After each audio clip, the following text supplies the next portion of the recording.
part of it was the Black Lives Matter. We, as an organisation, the chief exec and the trustees, they saw what was going on in the media. They realised that as an organisation, we are quite white-facing, and they were concerned that we weren't addressing the issues that were being mentioned.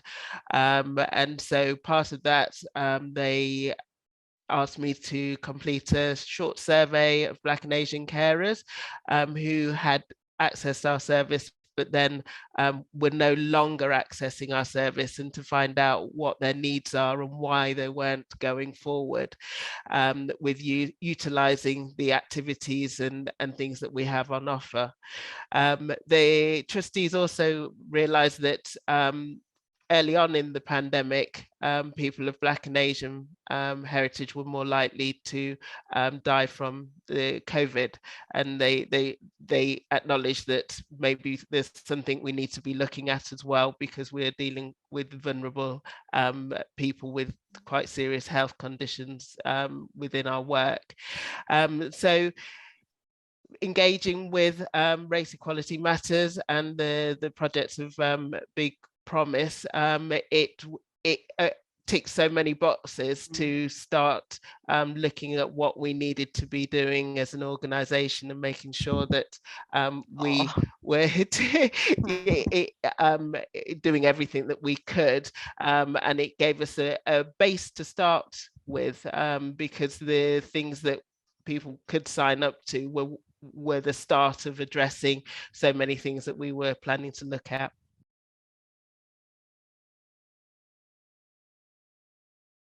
I would say it has been quite straightforward, because my senior manager, Gaynor Roberts, she was very on board with everything and acknowledged that there were issues. So that we already had a foot in the door from that side of things.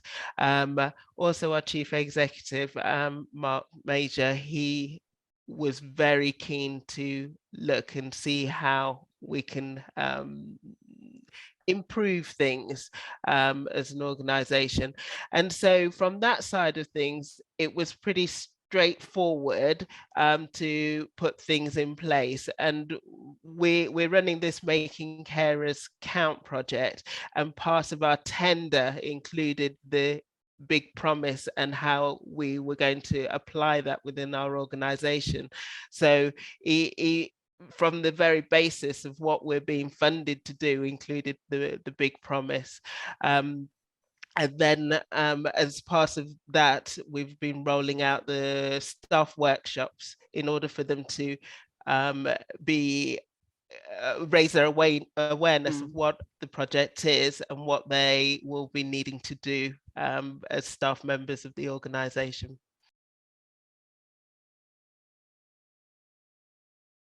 I personally contacted everybody that needed to be involved and spoke to them and said that this is what we needed to be doing, and all staff need to attend the workshops. And then part of the workshops, I include the Big Promise. So it's this slide that you're seeing now is one of the slides that is used in the workshop, so that they have an understanding of why we're looking at race inequality in the organization. And then it's like it's a slow burn, because they haven't thought about what issues that might need to be addressed. So it's almost starting from scratch. Some people have an awareness, some it's completely new, and it's getting the balance so that it keeps everybody engaged with it. And with your video for the Big Promise, it shows that you can do it online. I knew that we've got quite mature staff, and their skills is not IT. So to ask them to, okay, you've attended the workshop, now go and do this online, I knew that that wasn't going to happen.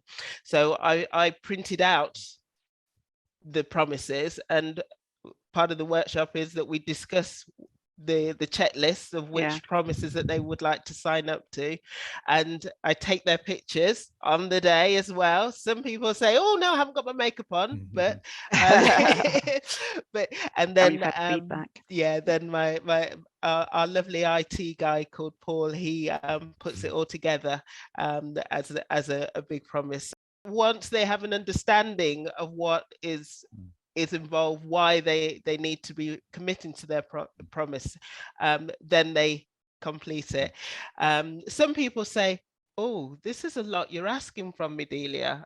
I need to take this away and really think about it." And then they come back with, "These are the promises that I intend to commit to." And they take it really seriously because of the content of the workshop. And some people are like, "Yeah, I'll tick them all." And then there's a couple of things that flag up.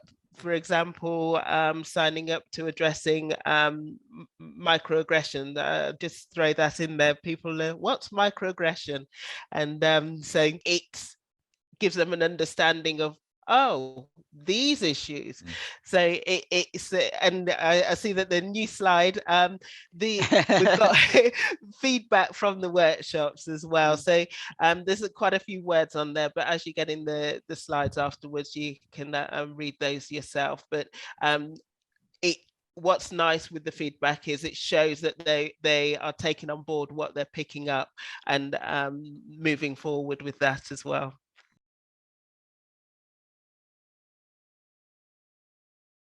It's all encompassing, really. Us coming into the role and talking about race. For example, a member of staff disclosed that they'd experienced racism and sexism from another colleague, and that conversation would not have happened.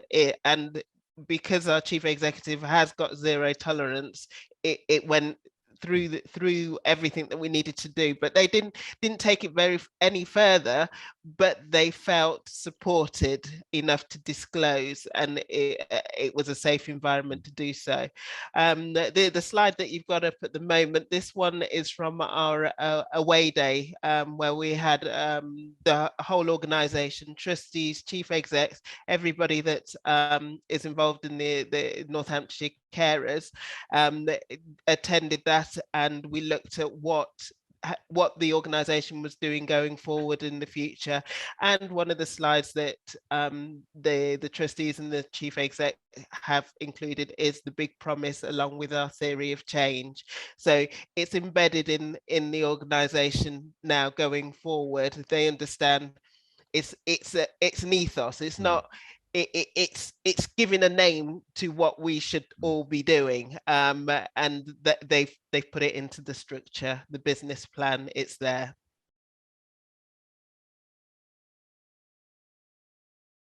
It's been amazing. I joined Northamptonshire Carers as a direct result of the big promise that was made public.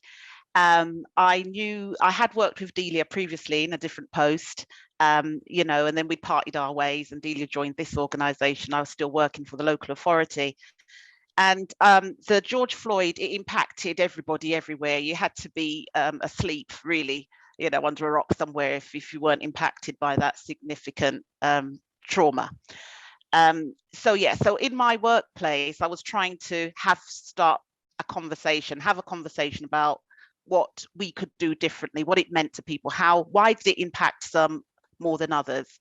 And I was met with stony silence, you know, couldn't penetrate senior managers and colleagues at my level. You know, we were just talking amongst each other, but gagged almost, felt as if you couldn't talk about it or raise the issue of race equality.